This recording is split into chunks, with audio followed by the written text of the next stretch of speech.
Assalamualaikum warahmatullahi wabarakatuh dan salam sejahtera.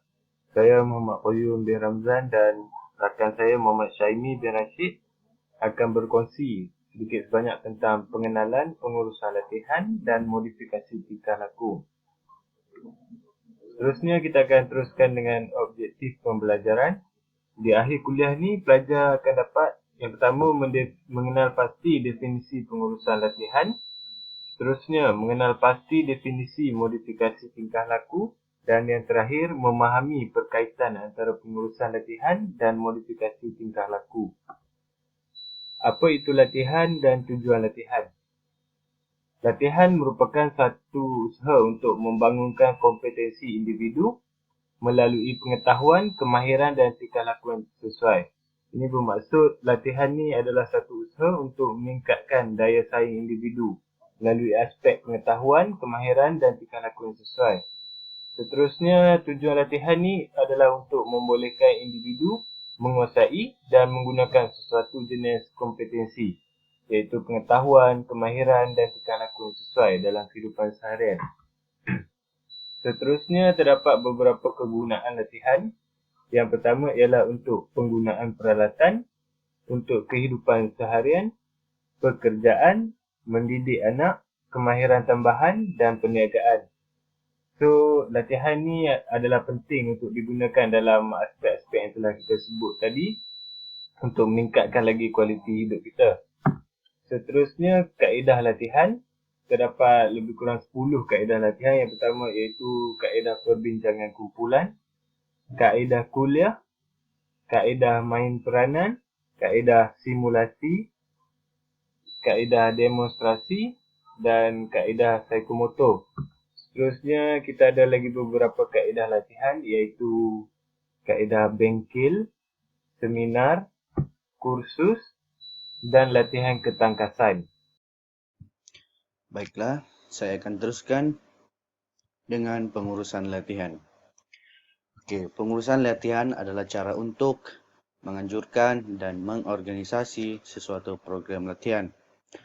Pengurusan latihan biasanya meliputi perancangan, penyusunan struktur organisasi, pengurusan, dan pembangunan personal dan pengawasan. Terdapat banyak syarikat organisasi yang menguruskan latihan. Terdapat juga organisasi besar, kecil yang mempunyai jabatan atau institusi latihannya sendiri. Berikut merupakan pusat-pusat latihan dalam organisasi. Itu Pulapol, Microsoft, Bintan JPA, Felda, KFC, PPA, UKM. Berikut pula merupakan pusat-pusat latihan terbuka. Antaranya ialah Pusat Latihan Pendidikan dan Pencegahan Dadah, PLKB, Pusat Latihan Memandu, Pusat Latihan Komputer dan IKBN.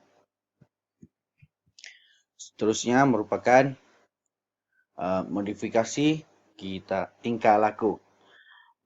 Modifikasi tingkah laku merujuk kepada usaha untuk menganalisis dan mengubah sesuai tingkah laku manusia.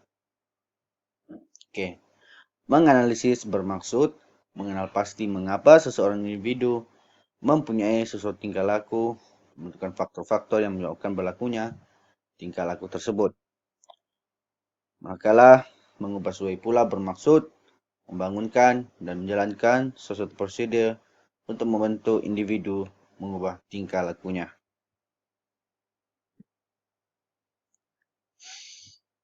Seterusnya merupakan panduan modifikasi tingkah laku. Baiklah, kriteria modifikasi tingkah laku termasuklah yang pertama, fokus ataupun kenal pasti tingkah laku yang diingini. Gunakan prinsip modifikasi tingkah laku, kenal pasti keadaan semasa persekitaran, perincikan deskripsi prosedur, gunakan prosedur dalam kehidupan seharian, ukur perubahan tingkah laku, kenal pasti keadaan lepas yang menyebabkan berlaku yang tingkah laku tidak diingini, dan yang terakhir, tolak hipotesis sebab-sebab tingkah laku tidak diingini. Yang seterusnya adalah prinsip modifikasi tingkah laku. Terdapat 5. Yang pertama iaitu peneguhan, pemadaman, dendaan, kawalan rangsangan, dan penyesuaian responden. Berikut merupakan pokok modifikasi tingkah laku. Yang pertama, Ivan P. Pavlov, pelaziman klasikal ataupun condition effect. Kedua, Edward L. Thorndike, pelaziman operan atau law effect. Yang ketiga adalah John B. Watson, pelaziman emosi behaviorism. Dan yang terakhir adalah B.F. Skinner ataupun iaitu pelaziman operan ataupun behavior modification. Baiklah, yang seterusnya berkenaan kegunaan modifikasi tingkah laku, yaitu developmental disability, mental illness, education and special education, rehabilitation, community psychology, clinical psychology, business, industry and human services, self-management, child behavior management, prevention, sport performance, dan health-related behavior. Okey, baiklah. Untuk slide yang terakhir adalah perkaitan pengurusan latihan dan modifikasi.